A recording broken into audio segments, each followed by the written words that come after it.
This report updates the Cabinet on the Local Council Tax Support Scheme for 2014-15 and presents the scheme for 2015-16 for approval prior to submission to Council. Local Council Tax Support was introduced nationally in April 2013 and replaced the Council Tax Benefit Scheme. Local authorities can set their own scheme and are given a fixed grant to fund the costs of it. Further background information is given at section 3. Since the introduction of LCTS, collection rates in Nuneaton and Bedworth have fallen as a result of more customers having to pay a proportion of their council tax for the first time. Details of our collection rates and caseloads for LCTS are given in section 5. This has led to an increase in recovery action, and further information on this is given in sections 5.5 and 5.6. There is a hardship fund included within our local scheme, and this has been publicised widely during the year. It's not proposed to make any amendments to our LCTS scheme for 2015-16, apart from uplifting the rates and allowances in line with government guidelines. This is discussed at section 6. It's a legislative legal requirement that schemes are reapproved by the Council each year, regardless of whether there are any changes, and so Cabinet is asked to approve the scheme for 2015-16 and submit to Council for approval. The recommendations are shown at section 2. Does the Finance Officer wish to add anything? Thank you. The only speaker I have on this is Councillor Kondaka. Thank you, Chair. Obviously, a lot of this is the fault of the austerity and the Conservative Liberal coalition. But actually, a lot of the hardship can be made worse by this Council's poor management of the Local Council Tax Support Scheme. As you'll see on page 49, we require people in Nuneaton and Bedworth who are of working age and having support under the scheme to pay at least 20% of their council tax, and it varies from comparable authorities from 25% to nothing, with the highest requirement in Warwickshire. As you'll see on page 50, there is a very considerable number of people in this borough in hardship during the austerity times. 9,000 summonses approximately were issued last year, 7,000 liability orders obtained at £80 a time. And if you look further down at 5.7, our hardship fund, which is £200,000 to help these people out, only £11,500 of this hardship fund has been paid out so far this year. At the year end, only about 20,000 of a £200,000 hardship fund will get paid out. And we have a choice in terms of what we set our level of payment is. It's 20%. We raise that £200,000 for the hardship fund from the people in hardship, and yet we only give them 10% of it back, i.e. £20,000. And I would say this is madness. The Leader of the Council repeatedly tells us only 13% of the council tax ends up at the Borough Council. Well, actually, with this surplus, £180,000 we have spare in the hardship fund seems to lie in the collection reserve. So only 13% of that will actually seem to lay back with the Borough Council if we're not careful.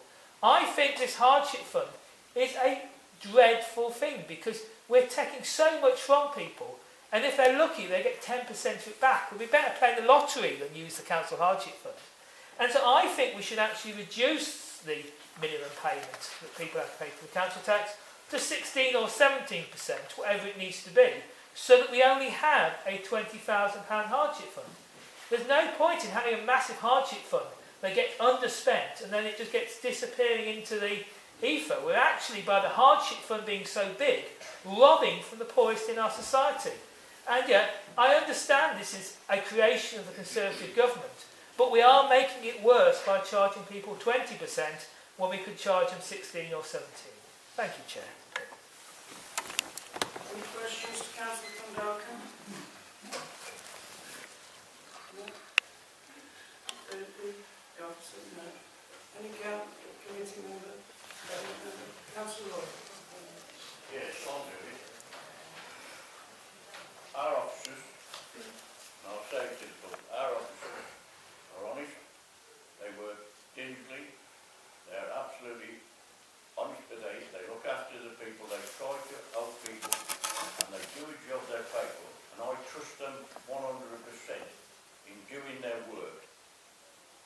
this bit, attacking the officers when people can't, then they can't stand up and defend themselves when they're told how they conduct themselves and how they're operating this scheme. They operate it through us the way we work and how the policy of this council will do it. And they are honest, trustworthy people, and they will help anybody.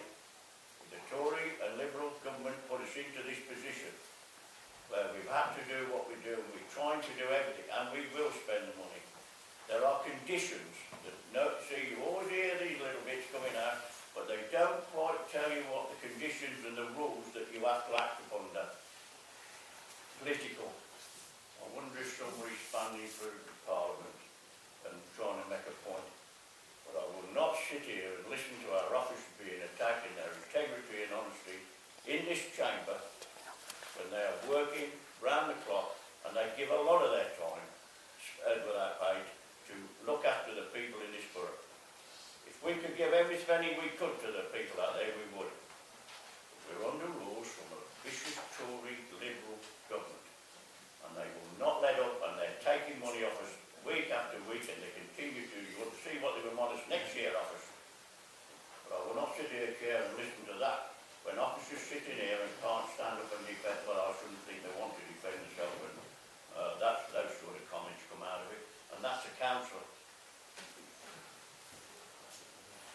Councillor Ian Lloyd. Yeah, I just wanted to ask a question if I can from the finance officer.